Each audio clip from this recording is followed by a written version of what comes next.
જો તમે ખેડૂત છો તો સરકાર ખેડૂતો માટે 2 લાખ રૂપિયા સુધીનું દેવું માફ કર્યું છે. કયા રાજ્યમાં કર્યું છે અને ગુજરાતના મુખ્યમંત્રી ભૂપેન્દ્રભાઈ પટેલે કઈ યોજના લાગુ કરી છે, સંપૂર્ણ વિગત આ વિડીયોમાં તમને સરળ ભાષામાં સમજાવવાનો છું. એટલા માટે ચેનલને સબસ્ક્રાઇબ ના કરી તો ફટાફટ આપણી ચેનલને સબસ્ક્રાઇબ કરી દેજો.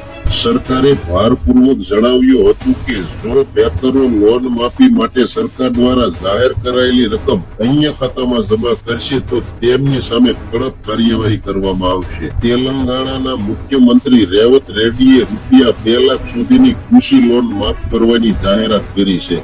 તેલંગાણાના સીએમઓ દ્વારા કહેવામાં આવ્યું હતું કે બેંકોને સૂચના આપવામાં આવી છે કે ખેડૂતો દ્વારા લેવામાં આવેલી લોન તેમને 18 જુલાઈ 2026 સુધીમાં ચૂકવવામાં આવે.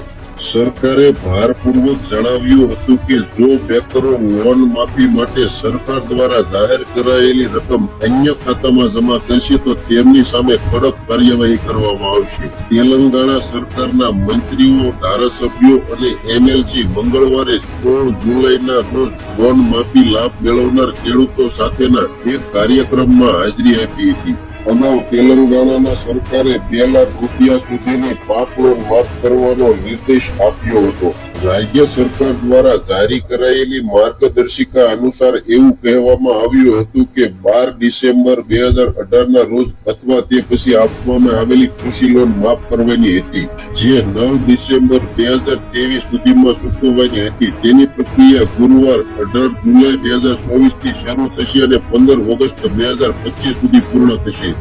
સરકારે કહ્યું કે નાગરિક પુરવઠા વિભાગના પીડીએસ કાર્ડના ડેટાબેઝનો ઉપયોગ ખેડૂત પરિવારની ઓળખ કરવા માટે કરવામાં આવશે. પરિવારમાં તેના વડા, તેના જીવનસાથી, બાળકો અને અન્યનો સમાવેશ થશે. માર્ગદર્શિકા અનુસાર લોન માફી યોજનાના અમલીકરણ માટે દરેક બેંકમાં નોડલ અધિકારીની નિમણૂક કરવી જોઈએ.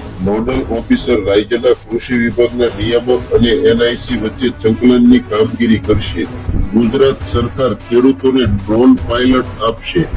કૌશલ્ય સાથે શિક્ષણના હેતુ સાથે રાજ્યના યુવાનોને કૌશલ્ય કેન્દ્ર રાખી સ્કિલ સમ્રાટ અભ્યાસ થકી રોજગાર આપવાના ઉદ્દેશથી કૌશલ્ય ધ સ્કિલ યુનિવર્સિટીની સ્થાપના કરવામાં આવી છે.